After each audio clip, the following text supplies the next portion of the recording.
जय माता दी मित्रों, मेरा नाम पंडित प्रकाश जोशी और आज इस कार्यक्रम में हम बहुत महत्वपूर्ण विषय में चर्चा कर रहे हैं कि धनु राशि का साल 2025 कैसा जाने वाला है। वार्षिक कुंडली के अनुसार धनु राशि का साल 2025 कैसा रहेगा, कैसी रहेगी धन की, स्वास्थ्य की। साल 2025 में उनके प्रॉपर्टी की स्थिति, परिवार की स्थिति, शादी होगी या नहीं होगी घर के अंदर, संतान की स्थिति, विद्यार्थियों की स्थिति, नौकरी वालों के लिए साल 2025 कैसा रहेगा, जो व्यापार करते हैं उनके लिए साल 2025 कैसा रहेगा, पति पत्नी के लिए साल 2025 कैसा रहेगा, कुंवारों के लिए साल 2025 कैसा रहेगा, और कहीं ना कहीं प्रेमी प्रेमिकाओं के लिए साल 2025 कैसा रहेगा। कोई साल 2025 में कोई अचीवमेंट, कोई सफलता हाथ आएगी या नहीं आएगी, विदेश जाओगे या नहीं जाओगे, पूरा डिटेल में हम चर्चा करने वाले हैं। यानी साल 2025 में बड़ी संक्षिप्त में हम चर्चा करने वाले हैं। सबसे पहले हम ये वार्षिक कुंडली आपको दिखाना चाहते हैं। ये साल 2025 की वार्षिक कुंडली है जो 1 जनवरी 2025 में बनाई गई है।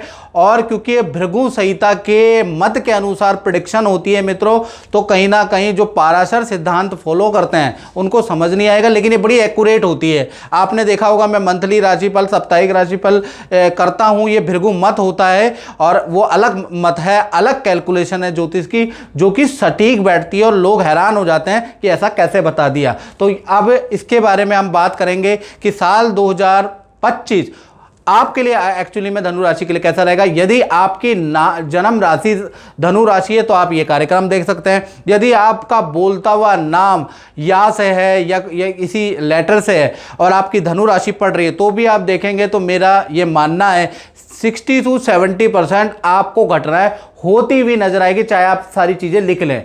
सबसे पहले हम वार्षिक कुंडली में बात कर लेते हैं। तो सूर्य देव लगन में ही बैठे हैं, तो वार्षिक कुंडली में जब भी लगन में सूर्य बैठते हैं तो ध्वजा नाम का योग बनाते हैं, यानी विजय सिद्धि वाला योग बनाते हैं। साल 2025 में भाई धनु राशि को उसका लाभ मिलेगा। चंद्रमा आपके लाभ भाव में बैठे हैं, शुक्र और शनि आपके तृतीय भाव में बैठे हैं। पराक्रम भाव के अंदर शनि का होना अच्छा माना जाता है। चतुर्थ भाव के अंदर राहु विराजमान है, जहां 12 नंबर लिखा है, और बृहस्पति आपके छठे भाव के अंदर रोग भाव, रिपु भाव, कोर्ट केस कचहरी का भाव, शत्रुता का भाव में बृहस्पति बैठे हैं। तो क्या ये परेशान करेंगे या परेशानी से मुक्ति देंगे, इसके बारे में भी बात करेंगे। साथ ही साथ मंगल आपके अष्टम भाव में वक्री होके बैठे हैं, तो ये मंगल आपके लिए कैसे रहेंगे इसके बारे में चर्चा करेंगे। केतु महाराज आपके दसम स्थान कर्म क्षेत्र, कहते हैं ना कर्म क्षेत्र कुरुक्षेत्र, यानी कर्म क्षेत्र के अंदर केतु विराजमान है। तो ये आपको और ज्यादा मेहनत के लिए प्रेरित करेंगे या डिस्करेज करेंगे, इसके बारे में चर्चा करेंगे। बुध देव आपके व्यय भाव में, विदेश भाव में, खर्चे भाव में बैठे हैं, तो क्या पूरा साल पर्यंत आप खर्चे से परेशान रहेंगे, इसके बारे में मित्रों इस कार्यक्रम में डिटेल में चर्चा करेंगे। ये तो वार्षिक कुंडली है, इसके अनुसार सबसे पहले हम धनु राशि का कहीं ना कहीं स्वास्थ्य के बारे में चर्चा करेंगे। और स्वास्थ्य से पहले मित्रों आप मेरा कार्यक्रम साप्ताहिक राशिफल भी देखते हैं, लाखों मिलियंस में आप लोग देखते हैं, चोरी छुपे भी लोग देखते हैं, और आप वार्षिक राशिफल भी देखते हैं, लेकिन चैनल को आप सब्सक्राइब नहीं करते, ये मेरी कंप्लेंट है। या फेसबुक पेज को फॉलो नहीं करते। आपको तो मैं मोटिवेशन मिल जाता है, मुझे भी तो मोटिवेशन की जरूरत है, तो चैनल को सब्सक्राइब फॉलो जरूर करें। चलिए स्वास्थ्य के बारे में बात कर लेते हैं। तो वार्षिक कुंडली के अनुसार सूर्य देव आपकी राशि में बैठे हैं, साल 2025 में ध्वजा योग का निर्माण कर रहे हैं। तो कहीं ना कहीं साल 2025 में धनु राशि को अपने किए गए कर्तव्यों और कार्यों के लिए सरकार द्वारा कोई सम्मान मिल सकता है, या किसी सामाजिक संस्था से आपको कोई ना कोई सम्मान मिल सकता है, सरकारी पद आपको मिल सकता है, किसी पार्टी में आपको पद मिल सकता है, कि कोई इलेक्शन में आप जीत सकते हैं, कोई आप RWA के या प्रधानी के चुनाव में आपको टिकट भी मिल सकता है, आपको पद भी मिल सकता है। यानी धनु राशि के लिए सरकारी काम या सामाजिक काम के लिए साल 2025 या किसी राजनीति के क्षेत्र में, सामाजिक क्षेत्र में हाथ आजमाना चाहते हैं तो ध्वजा योग, विजय सिद्धि योग बनाए तो साल 2025 में शुरुआत करना बेहतर रह सकता है। और जो कर रखे हैं, जो प्रयासरत हैं, उनके लिए तो बहुत ही अच्छा है। साथ ही साथ स्वास्थ्य की दृष्टि से साल 2025 बहुत अच्छा नजर नहीं आ रहा। खासकर फरवरी से दिसंबर 2025 में आपको शुगर की परेशानी बढ़ सकती है, आपको थायराइड की समस्या हो सकती है, किडनी या पेट से संबंधित परेशानियां समस्या रह सकती है। तो स्वास्थ्य पे आपको सख्त कदम उठाने की, अच्छे से अच्छे डॉक्टर को दिखाने की, लापरवाही भूल जाने की आवश्यकता है, क्योंकि कहा जाता है ना, जान है तो जहान है। अब आपके राजनीति के मित्र योग बन रहे हैं, लेकिन आपने हेल्थ को इग्नोर कर दिया तो भी आपकी चीजें होती होती निकल जाएंगी, चली जाएंगी। इसलिए स्वास्थ्य में आप निर्णय ले लें कि स्वास्थ्य में टेस्ट कराएं, और कुछ भी आपको अगर उल्टा सीधा आ रहा है तो उसके प्रॉपर ट्रीटमेंट, प्रॉपर परहेज साल 2025 में लें, ताकि आपके लिए ये साल सर्वश्रेष्ठ सिद्ध हो। साथ ही साथ अब हम बात कर लेते हैं धनु राशि के फाइनेंस के बारे में। यानी साल 2025 में धनु राशि अभी कुछ सालों पहले से शनि की 7.5 भुगत के आ चुकी है, तो कहीं ना कहीं साल 2025 फाइनेंशियली कैसा रहेगा इसके बारे में चर्चा कर लेते हैं। तो मैं बता दूं कि पूरे 8-9 साल के अंदर साल 2025 धनु राशि के लिए सबसे सर्वश्रेष्ठ वार्षिक साल है, क्योंकि वार्षिक कुंडली सबसे सर्वश्रेष्ठ 2025 की बन रही है। यानी कि कुंडली के अंदर शश योग बन रहा है, चक्रवर्ती योग बन रहा है, तो धन के लिए साल 2025 धनु राशि के लिए बहुत ही अच्छा रहेगा। यानी कि रुका हुआ या अटका हुआ धन आपको साल 2025 में मिल सकता है, पहला चीज ये होता हुआ नजर आ रहा है। दूसरा, अचानक कोई बड़ा प्रोजेक्ट से आपको धन लाभ हो सकता है, या अचानक ही आपका कोई रुका हुआ काम अचानक से बनेगा साल 2025 में, और उससे मोटा धन लाभ आपको होगा। खासकर ये योग आपका एक्टिवेट हो रहा है वो फरवरी 2025 से लेकर और नवंबर 2025 तक आर्थिक स्थिति आपकी एकदम से बढ़ जाएगी। जनवरी में आप रंक जैसे हालात रहेंगे, यानी कि बहुत कठिनाई वाली समस्या होगी, और फरवरी आते आते आपकी चीजें बदलती रहेंगी। यानी फरवरी से नवंबर के बीच में आपके 2 राजयोग एक्टिवेट हो जाएंगे, शश योग और चक्रवर्ती योग, जिससे कि आपकी फाइनेंस की स्थिति बहुत अच्छी रहेगी। साथ ही साथ देखा जाए तो धनु राशि का शुक्र और शनि दोनों ही तृतीय भाव में बैठे हैं, तो साल 2025 में धनु राशि वाले अपना वाहन चेंज करने वाले, नया वाहन खरीदने वाले, उसके योग नजर आ रहा है। और साथ ही साथ आपको कोई नया कॉन्ट्रैक्ट आपको मिल सकता है, या आपको किसी बड़ी कंपनी से नया टाई अप, नया अनुबंध आपका हो सकता है। यदि आप धनु राशि के हैं और आप राजनीति के क्षेत्र में हैं मित्रों, या मीडिया के क्षेत्र में, कला संगीत के क्षेत्र में, या आप कोई कमीशन से संबंधित कोई काम करते हैं, या लेखन से या वाणी से संबंधित कोई काम करते हैं, तो साल 2025 आपके लिए इन क्षेत्रों के लिए सर्वश्रेष्ठ साल रहेगा। आपको बड़ी कामयाबी हाथ आएगी। यदि आप टूर एंड ट्रैवल का काम करते हैं, गाड़ियों से संबंधित कोई काम करते हैं, पैकेजेस से संबंधित, यात्राओं से संबंधित कोई काम करते हैं मित्रों, तो साल 2025 आपके लिए यादगार वर्ष, लाभदायक वर्ष, व्यापार में तेजी करने वाला, अपॉर्चुनिटी देने वाला साल 2025 रहने वाला है, क्योंकि आपकी कुंडली के अनुसार ध्वजा योग बन रहा है। तो इन क्षेत्रों में आप हैं तो आपके लिए भाई बल्ले बल्ले। साथ ही साथ देखा जाए तो धनु राशि का अब हम चर्चा कर लेते हैं कि साल 2025 में परिवार की स्थिति कैसी रहेगी, साल 2025 में संतान की स्थिति कैसी रहेगी, साल 2025 विद्या के लिए कैसा रहेगा, इसके बारे में चर्चा कर लेते हैं। तो भाई यहाँ पर चतुर्थ भाव के अंदर वार्षिक कुंडली में राहु होने से साल 2025 में पारिवारिक दृष्टि से बहुत ही अच्छा रहने वाला है। भूमि खरीदने के या प्रॉपर्टी से संबंधित कोई लिटिगेशन, कोई खरीद फरोख्त तो रुकावट, वो दूर होती हुई साल 2025 में नजर आई है, क्योंकि राहु यहाँ पर बैठा है। तो यानी कि प्रॉपर्टी से संबंधित आपको कोई ना कोई दिक्कत तो चल रही है, या तो आप प्रॉपर्टी खरीद नहीं पा रहे हैं, या प्रॉपर्टी में कुछ लिटिगेशन चल रहा है, प्रॉपर्टी से संबंधित कुछ ना कुछ प्रॉब्लम तो आपको चल रही है, या आप कुछ डील नहीं कर पा रहे, ऐसा ही है। तो साल 2025 में राहु यहाँ पॉजिटिव हो जाएगा और प्रॉपर्टी खरीदने के योग बनते हैं। घर के अंदर जो रुका हुआ मांगलिक काम है, विवाह, शादी, संतान का, वो भी होता हुआ साल 2025 में बन रहा है। और खासकर देखा जाए तो जनवरी साल 2025 से लेकर और सितंबर 2025 पारिवारिक दृष्टि से बहुत अच्छा साल है। यानी जनवरी से सितंबर में आप प्रॉपर्टी भी खरीद लेंगे, प्रॉपर्टी बेचना चाहते हैं तो बेच भी देंगे, खरीदना चाहते हैं तो खरीद भी लेंगे, परिवार में रुका हुआ मांगलिक काम भी हो जाएगा। साथ ही साथ मैं बता दूं अक्टूबर, नवंबर, दिसंबर ये 3 महीने थोड़े नुकसानदायक है पारिवारिक दृष्टि से। घर के अंदर चोरी के योग, अग्नि का भय, या कुछ ना कुछ हानि के योग भी भाई बन रहे हैं। तो ये 3 महीने खराब भी रहेंगे या कोई ना कोई बीमार रहेगा, कुछ ना कुछ तकलीफें भी इन 3 महीने रहेंगे। तो कुल मिला के अगर ओवरऑल देखा जाए तो साल 2025 कहीं ना कहीं परिवार के स्तर के लिए अच्छा ही नजर आ रहा है। अब बात कर लेते हैं धनु राशि वालों की संतान के बारे में। तो संतान के लिए साल 2025 बहुत श्रेष्ठकारी रहेगा। खासकर पहले छोटी संतान के बारे में बात कर लेते हैं। तो छोटी संतान को साल 2025 में विद्या में अच्छी सफलता होगी, क्योंकि संतान के स्वामी मंगल है और मंगल वक्री है वर्षेश कुंडली में, तो क्या कहने। साथ ही साथ जो बड़ी संतान है उनका कहीं सिलेक्शन होता हुआ नजर आ रहा है। संतान जो बड़ी संतान है, जो 18+ संतान है, उनको दूर से ऑफर मिलेंगे।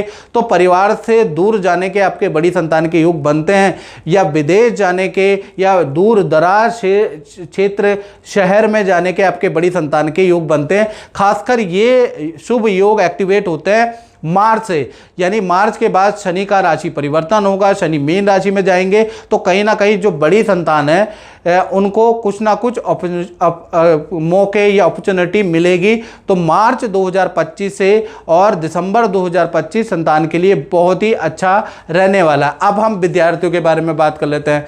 तो विद्यार्थियों के लिए साल 2025 अच्छा साल माना जाएगा, यानी साल 2025 में कोई सपना आपका पूरा होता हुआ नजर आ रहा है। कोई जो सपना आपने देखा है कि मुझे इस पद पे काम करना है, इस कंपनी में काम करना है, मुझे इतने अंक चाहिए, इस इंस्टीट्यूट से मुझे विद्या करनी है, तो साल 2025 सपनों को पूरा करने वाला साल नजर आ रहा है। लेकिन मार्च से जून के बीच में जो बड़ी संतान है उनको भी बोल रहा हूं, जो स्टूडेंट है उनको भी बोल रहा हूं, साल श्रेष्ठ है। लेकिन पार्टी और जश्न के चक्कर में इतना भी मत खो जाना, यानी कि आपकी इच्छा पूरी हो गई तो इसका मतलब बिल्कुल घमंड मत कर लेना। क्योंकि मार्च से लेकर जून के महीने, मार्च अप्रैल मई जून, ये जो महीने हैं इसमें वाहन पी के बिल्कुल नहीं चलाना है। वाहन से आपके चोट के योग नजर आ रहे हैं, या वाहन से एक्सीडेंट के योग भी नजर आ रहे हैं। यानी कि आपकी इच्छा पूर्ति वाला साल हो रहा है, लेकिन लापरवाही मत कीजिएगा, याद रखिएगा। तो कुल मिलाकर वृश्चिक राशि वाले स्टूडेंटों के लिए साल ठीक है, बस लापरवाही नहीं बरतनी है। ऐसे बुरे दोस्तों की संगत त्यागनी है जो खाते पीते करते हैं, या वाहन को सावधानी से चलाना है, बस मैं यही कहूँगा, याद रखिएगा। अब हम बात कर लेते हैं वृश्चिक राशि वाले उनकी जो दाम्पत्य जीवन में, यानी कि साल 2025 कुंवारों के लिए कैसा रहेगा, साल 2025 शादीशुदाओं के लिए कैसा रहेगा, साल 2025 जो रिलेशन में है, जो प्रेम में, उनके लिए कैसा रहेगा, यानी दाम्पत्य जीवन कैसा रहेगा। तो वार्षिक कुंडली में बुध व्याय भाव में बैठे हुए हैं, याद रखिएगा। तो ये जो स्थिति है बुध की, वो चाहे लव कपल है, प्रेमी प्रेमिकाओं, पति पत्नियों, उनके लिए बहुत श्रेष्ठ नहीं है। यानी वार्षिक कुंडली में बुध का व्याय भाव में बैठना बहुत अच्छी स्थिति नहीं कहलाती है। तो कहीं ना कहीं पार्टनर का या तो स्थान परिवर्तन का योग नजर आ रहा है, यानी कि पार्टनर का कोई डिपार्टमेंट चेंज हो जाएगा तो आपसे दूर जाने के योग नजर आ रहे हैं, या जहाँ जॉब कर रहे हैं वहाँ पर ट्रांसफर हो जाएगा, या अच्छी जॉब का ऑफर आपके पार्टनर को ऐसी जगह पर मिलेगा तो भी आपसे दूर हो जाएगा, शहर का परिवर्तन हो जाएगा। यदि आप आपस में रहेंगे तो कहीं ना कहीं मन मुटाव वाली स्थितियां बनी रहेगी। यानी साल 2025 बुध जो व्याय भाव में बैठे हैं वो कहीं ना कहीं दाम्पत्य सुख और प्रेम में कमी करते हुए नजर आएंगे, ऐसा योग नजर आ रहा है। साथ ही साथ पार्टनर को हेल्थ के इशू भी साल 2025 में दे सकता है। फेफड़ों की, सांस की, कान की समस्या आपके पार्टनर को हो सकती है। इसके योग साल 2025 में बन रहे हैं, जिसके लिए टेस्ट कराने पड़ेंगे, कुछ ट्रीटमेंट भी कराना आपके पार्टनर को पड़ सकता है। तो कुल मिला के दाम्पत्य जीवन के लिए ये स्थिति बहुत अच्छी नहीं है। साल 2025 में रिलेशनशिप के बारे में बात करें तो आप दोनों का रिलेशनशिप, जैसा पता है कि रिलेशनशिप ठीक है, लेकिन परिस्थितियां प्रतिकूल रहेंगी, आपस में थोड़ा बहुत वाद विवाद रहेगा, या फिर आप कोशिश करेंगे कि भाई हम सहले एक साथ इकट्ठा रहने के लिए हम बहुत कोशिश करेंगे, कहीं ना कहीं परिस्थितियां विपरीत होने के कारण वाद विवाद हो ही जाएगा और आपके पार्टनर का दूर जाने का योग भी नजर आ रहा है। यानी कुल मिलाकर ऐसी स्थिति है। और कुंवारों के बारे में बात करें तो उनका शादी के मामलों में या तो कहीं पर टिप्पणी नहीं मिलेंगे, पत्रिकाएं नहीं मिलेंगी तो एक दूसरे को पसंद नहीं आएगा, आपको जो पसंद आएगा वो दूसरे को नहीं आएगा। कुल मिला के अक्टूबर 2025 तक काम में विघ्न बाधा ही रहेगी। अक्टूबर के बाद आपका दाम्पत्य जीवन अच्छा है, आपका शादीशुदा जीवन अच्छा है, आपका प्रेम जीवन अच्छा है और कुंवारों के शादी के योग भी अक्टूबर 2025 के बाद ही बनते हुए नजर आ रहे हैं। उससे पहले तो कठिनाइयां ही रहने वाली है। तो कुल मिलाकर दाम्पत्य जीवन के लिए जो वर्षेश कुंडली में व्याय भाव में बुध है वो बहुत अच्छी नहीं है। अब बात करते हैं धनु राशि वाले उनकी, जो व्यापार करते हैं, जो नौकरी करते हैं, यानी कि व्यापारियों के लिए साल 2025 कैसा रहेगा, नौकरी वालों के लिए साल 2025 कैसा रहेगा। वार्षिक कुंडली के अनुसार बुध की जो स्थिति है वो आकी जाती है, वो बहुत अच्छी नहीं है। यानी कि साल 2025 थोड़ा आपका इम्तिहान लेने वाला है, इजीली आपको कुछ नहीं मिलने वाला। साल 2025 के अंदर करियर में बड़ा बदलाव लेके आने वाला है, यानी कि बड़ा उतार चढ़ाव साल 2025 में व्यापारियों के जीवन में, नौकरी करने वालों के जीवन में रहेगा। खासकर जनवरी से लेकर मई 2025 आपका इम्तिहान लेगा, याद रखिएगा। और उसके बाद जैसे ही गुरु का मई में राशि का परिवर्तन होगा, गुरु वृषभ राशि से मिथुन राशि में जब ट्रांजिट करेंगे तब आपको कार्यों में सफलता मिलेगी। मई से पहले तो जीवन के अंदर उतार चढ़ाव रहेगा, टेंशनें रहेंगी, एक काम में बहुत मेहनत करनी पड़ेगी। यानी मई में तक आपके जॉब में बहुत बड़ा बदलाव नहीं है, आपके व्यापार में कोई बड़ा बदलाव नहीं है। मई के बाद बृहस्पति के ट्रांजिट के बाद ही चीजें बदलेंगी। हाँ, साल 2025 में फील्ड चेंज करने के आपके योग बनते हैं धनु राशि के, यानी कि नया काम करने के आपके योग बनते हैं, पुराना काम बंद कर और नया कुछ शुरू करने के योग बन रहे हैं। यानी जो पुराना आप काम खींच रहे हैं, चल नहीं रहा, लेकिन पैसा लगा रहे हैं, तो साल 2025 में वो बंद होने के प्रबल संभावनाएं बन रही है। धन की दृष्टि से लेकिन चीज़ें और भी अच्छी हैं, लेकिन धन की दृष्टि से कोई कमी नहीं आएगी। धन तो आता रहेगा, लेकिन कहीं ना कहीं काम बंद करने के साल 2025 में आपके योग भी बन रहे हैं। यानी पुराना काम आपका चलता हुआ नहीं नजर आ रहा। हालांकि आपके घर के अंदर घुमा फिरा के कहीं ना कहीं से धन तो आ ही जाएगा, उसमें कोई दिक्कत नहीं है, लेकिन काम नहीं चलेगा, उसके योग बनते हैं। साथ ही साथ अब बात कर लेते हैं धनु राशि के वार्षिक कुंडली में बुध वृश्चिक राशि में बैठे हैं, यानी कि साल 2025 में कुछ वस्तुएं आप खरीदने वाले हैं, कुछ वस्तुएं आप बेचने वाले हैं, उससे भी आपको लाभ प्राप्त होगा। इसलिए आपका रुका हुआ काम रहेगा, काम अच्छा नहीं चलेगा, तब भी आपको लाभ प्राप्त होता हुआ नजर आएगा। थोड़ा सा आप मई के बाद अपना कर्जे की स्थिति, अपना लोन आप कम कर पाएंगे, यानी मई के बाद स्थिति अच्छी है। तो कुल मिला के अगर देखा जाए तो काम के लिए थोड़ा मई के बाद साल 2025 अच्छा है, नौकरी वालों के लिए भी मई के बाद साल 2025 अच्छा है। वैसे देखा जाए तो अच्छा ही वर्ष धनु राशि के लिए रहने वाला है। मित्रों, इस कार्यक्रम में इतना ही, मुझे दीजिए इजाज़त। जय माता दी। जय माता दी। भूषण जी, मैं आपको ये पूछना चाह रहा हूँ कि अभी आप बता रहे थे कि गुरुजी ने एक वीडियो डाली थी और वो लगन या राशि पे थी, तो वो आप पे एकदम सटीक भविष्यवाणी हुई है, तो क्या साबित हुई है, मैं आपसे ये जानना चाहता हूँ। देखिए जी, इसमें दो राय नहीं है। गुरुजी की जितनी भी भविष्यवाणी हुई है, प्रिडिक्शंस हुई है, वो 100 में से 90% मेरे हिसाब से बिल्कुल एक्यूरेट गई है। और अभी पिछले हफ्ते गुरुजी ने धनु राशि वालों के ऊपर एक प्रिडिक्शन दी थी कि इस हफ्ते किसी गुरुजी से मुलाकात होगी। और मेरी धनु राशि है पर्सनली धनु लग्न, और आज मेरा सौभाग्य है कि मैं गुरुजी से मिला हूँ। और ये जो भविष्यवाणी है एक्यूरेट 100 में से 101% बिल्कुल एक्यूरेट गई है इनकी भविष्यवाणी। और बिफोर जितनी भी पहले इनकी जितनी भी प्रेडिक्शंस है, भविष्यवाणियाँ हैं, वो 90% एक्यूरेट गई है मेरे हिसाब से। और मोस्टली जो फीडबैक मिलता है कस्टमर्स के थ्रू, वो भी यही कहते हैं जी, जो इनकी भविष्यवाणी होती है, प्रेडिक्शंस होती है, बिल्कुल एक्यूरेट होती है। तो आज मुझे बहुत अच्छा लगा, गुरुजी से मिलके सौभाग्य प्राप्त हुआ और इनसे मिलके मुझे 101% सेटिस्फेक्शन हुई। और एक अलग से एक एनर्जी फील होती है कि यहाँ आके एक नई ऊर्जा का आभास होता है कि आज हमारी यहाँ आके ख़त्म होगी सारी प्रॉब्लम। चलो, बहुत बहुत धन्यवाद कि आपने अपनी राशि देखी और गुरुजी ने जो बोला वो सबसे पहले आप पे ही जो है सच बात घटित हो गई है। तो ऐसे ही माता रानी की कृपा बनी रहे और गुरुजी का आशीर्वाद हमेशा बना रहेगा। जय माता दी। जय माता दी।